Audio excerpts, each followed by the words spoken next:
मैं हाँ चंचल मनोहर सिंह ते तुसी देख रहे हो यूट्यूब चैनल ਅੰਮ੍ਰਿਤ ਪ੍ਰਸਾਰ। ਇਸ ਚੈਨਲ ਤੇ ਆਪ ਜੀ ਦਾ ਸਵਾਗਤ ਹੈ।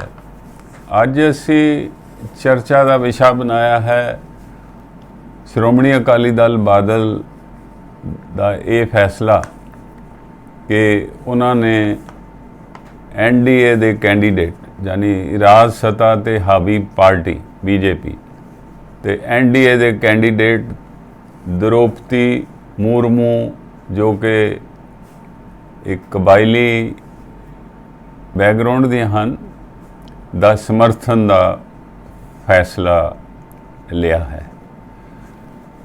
ਸਾਨੂੰ ਇਸ ਗੱਲ ਤੇ ਤਾਂ ਕੋਈ ਇਤਰਾਜ਼ ਨਹੀਂ ਕਿ ਅਕਾਲੀ ਦਲ ਬਾਦਲ ਨੇ द्रौपदी मुर्मू ਨੂੰ ਸਮਰਥਨ ਦੇਣ ਦਾ ਫੈਸਲਾ ਕੀਤਾ।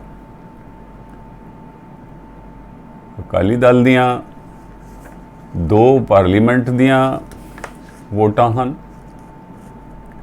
ਇੱਕ ਸੁਖਬੀਰ ਸਿੰਘ ਬਾਦਲ ਅਤੇ ਇੱਕ ਉਹਨਾਂ ਦੀ ਧਰਮ ਪਤਨੀ ਹਰਸਿਮਰਤ ਬਾਦਲ ਅਤੇ ਤਿੰਨ ਉਹਨਾਂ ਕੋਲ ਐਮਐਲਏ ਦੀਆਂ ਵੋਟਾਂ ਹਨ।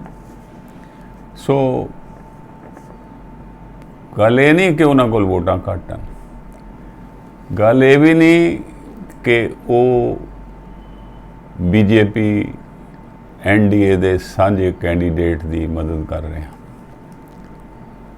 ਇਹਦੇ ਵਿੱਚ ਮਹੱਤਵਪੂਰਨ ਗੱਲ ਇਹ ਹੈ ਕਿ ਅਕਾਲੀ ਦਲ ਬਾਦਲ ਜਿਸ ਦੇ ਪ੍ਰਧਾਨ ਹੁਣ ਸੁਖਬੀਰ ਬਾਦਲ ਹਨ ਅਤੇ ਉਹ ਪੰਜਾਬ ਦੀਆਂ ਚੋਣਾਂ 'ਚ ਕਰਾਰੀ ਹਾਰ ਖਾ ਚੁੱਕੇ ਹਨ।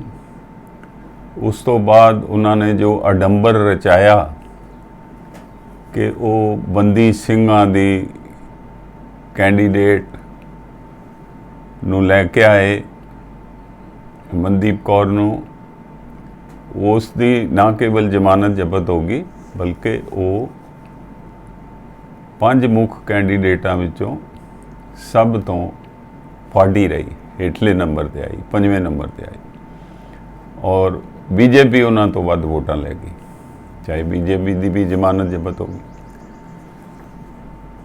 ਕੋਰ ਕਮੇਟੀ ਨੇ ਜਿਹੜਾ ਇਹ ਕਿਹਾ ਹੈ ਕਿ ਅਸੀਂ द्रौपदी मुर्मू ਦੀ ਸਪੋਰਟ ਇਸ ਕਰਕੇ ਕਰ ਰਹੇ ਹਾਂ ਕਿ ਸਾਡੇ ਗੁਰੂ ਸਾਹਿਬਾਨ ਨੇ ਗਰੀਬਾਂ ਦੇ ਹੱਕ ਵਿੱਚ ਗਰੀਬਾਂ ਦੀ ਮਦਦ ਕਰਨ ਲਈ ਅਤੇ ਗਰੀਬਾਂ ਨੂੰ ਉੱਪਰ ਚੁੱਕਣ ਲਈ ਸਾਨੂੰ ਆਦੇਸ਼ ਦਿੱਤੇ ਹਨ। ਸੁਖਬੀਰ ਦਾ ਅਜਿਹਾ ਬਿਆਨ ਬਹੁਤ ਸਾਰੇ ਸਿੱਖ ਸਮੁਦਾਇ ਵਿੱਚ ਇਸ ਦੀ ਸ਼ਲਾਘਾ ਨਹੀਂ ਹੋਈ ਕਿਉਂਕਿ ਸਿੱਖ ਗੁਰੂ ਸਾਹਿਬਾਨ ਨੇ ਤਾਂ ਸ਼ਹੀਦੀਆਂ ਦਿੱਤੀਆਂ ਹਨ। ਗੁਰੂ ਦਰਜਨ ਦੇਵ ਜੀ ਦੀ 5ਵੇਂ ਪਾਤਸ਼ਾਹ ਦੀ ਤੱਤੀ ਲੋਹੀ ਤੇ ਬੈਠ ਕੇ ਰੇਤਾ ਪਾਇਆ, ਉਹਨਾਂ ਨੇ ਸ਼ਹੀਦੀ ਦਿੱਤੀ ਲਾਹੌਰ। ਫਿਰ ਗੁਰੂ ਗੋਬਿੰਦ ਸਿੰਘ ਜੀ ਦੇ ਪਿਤਾ ਜੀ ਨੇ ਗੁਰੂ ਤੇਗ ਬਹਾਦਰ ਜੀ ਦੀ ਸ਼ਹੀਦੀ ਚਾਂਦਨੀ ਚੌਂਕ ਦਿੱਲੀ 'ਚ ਹੋਈ। ਫਿਰ ਉਹਨਾਂ ਦੇ 4 ਸਾਹਿਬਜ਼ਾਦੇ ਵੀ ਸ਼ਹੀਦ ਕਰ ਦਿੱਤੇ ਗਏ,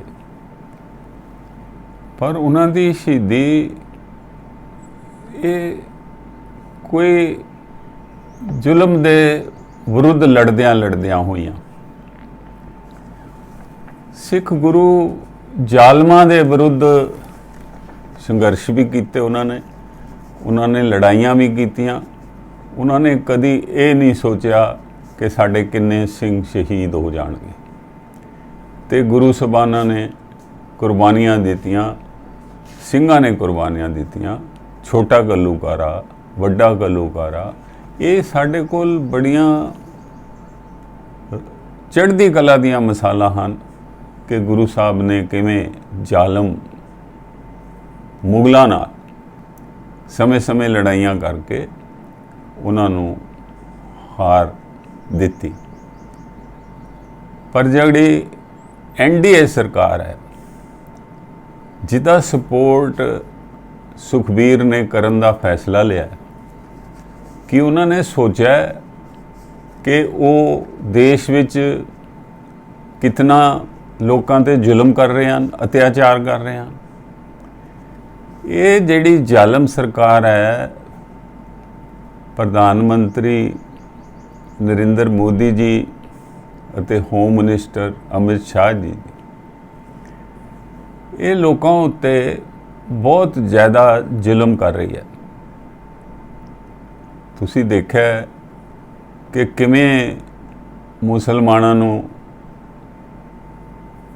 हजूमी कतलों च मारिया जाता। कोई इहदी एक मिसाल नहीं, बहुत सारिया मिसालां दित्तियां जा सकदियां। एक लंबी लड़ी है। पिछले 7 साल च असीं देखिआ कि इन्ने ज़्यादा लोगों नूं बन के, खंभिਆਂ नाल बन के अते होर तरह कई तरह के तसीहे दे के हजूमी कतल होए हैं। पर ना कदी प्राइम मिनिस्टर ने मूँह खोलिया, ना ही देश के होम मिनिस्टर ने। देश के होम मिनिस्टर की जिम्मेवारी बनती है कि किसी ते कोई जुल्म ना करे, पर नहीं, सगों उन्हां दे लीडरां ने अजिहियां घिरना भरियां नफरत भरियां स्टेटमेंटां दित्तियां कि बंदे दे रोंगटे खड़े हो जाते हैं। बंदियां नूं बड़ा दुख लगता है भी इहो इस देश विच हो की रहा। जानी उन्हां दा अनुराग ठाकर जो minister of state for finance सी, दिल्ली दियां इलैक्शनां वो कहता है देश के गद्दारों को गोरी मारो सालों को। और जो उस तो बाद दिल्ली विच फसाद होए, मुसलमानों दीयां प्रॉपर्टियां जलाईयां गईयां। और इसी तरह ही शहीन बाग विच दिते हुए धरने जिहड़े नवें सिटीजन एक्ट के विरुद्ध सन, अते इन्हां सारियां गल्लां नूं देख के ते सुखबीर दा ये कहना कि असी गुरुआं दी विचारधारा मुताबक ये फैसला लिया। सुखबीर दी ये स्टेटमेंट निंदणयोग है अते सारी कोर कमेटी नूं कटहरे विच खड़ा करना चाहिए कि वो दसे भी वो जालमां नाल खड़े हन कि आम जनता नाल जिन्हां ते जुल्म हो रहा। इसका कारण यह है कि सुखबीर नूं हार दा मूँह देख के, प्रकाश सिंह बादल की हार देख के इस उम्र 90 साल के एक बजुर्ग नूं भी लड़ाया कि असी किसी तरह राज सत्ता हथिया लीए, कोई होर ना जित जाए। तो असी ये देखते हैं भी फैसला तो तुसी लै रहे हो अपने सियासी मनोरथां लई। तुसी अपनी पार्टी नूं मुड़ सुरजीत करना चाहते हो, अकाली दल नूं जिहड़ी इस वेले खड्डे च गिरी पई है। उन्होंने सुरजीत करने लई पहले तुसी अकाल तख्त की मदद लई, फिर तुसी श्रोमणी गुरुद्वारा प्रबंधक कमेटी की मदद लई, फिर तुसी पंथक कमेटी बनाई, फिर तुसी पंथक कमेटी नूं इस तरह तोड़िया मरोड़िया। पर लोगों ने तुहानूं चंगा सबक सिखाया। सिर्फ पंजाब दियां असैंबली चोणां च नहीं, संगरूर दी बाई इलैक्शन च भी तुहानूं नमोशी का मूँह देखना पिया, प्रकाश सिंह बादल नूं नमोशी का मूँह देखना। हुण आ गई गल कि जसवंत सिन्हा की थां जो विरोधी पार्टियां दे सांझे कैंडीडेट हैं, उन्होंने 15 विरोधी पार्टियां ने एक अपना कैंडीडेट चुनिया, जिहदे विच समाजवादी पार्टी है, नेशनल कांग्रेस है, PDP मुफ्ती महबूबा मुफ्ती की पार्टी है, और तरमूल कांग्रेस की प्रधान अते तरमूल कांग्रेस की वैस्ट बंगाल की मुख्यमंत्री ਵੀ ਇਸ ਸਾਰੇ ਦੀ ਸਮਰਥਕ ਇੱਕ ਸਾਂਝਾ ਕੈਂਡੀਡੇਟ ਜਸਵੰਤ ਸਿੱਧਾ ਦਿੱਤਾ।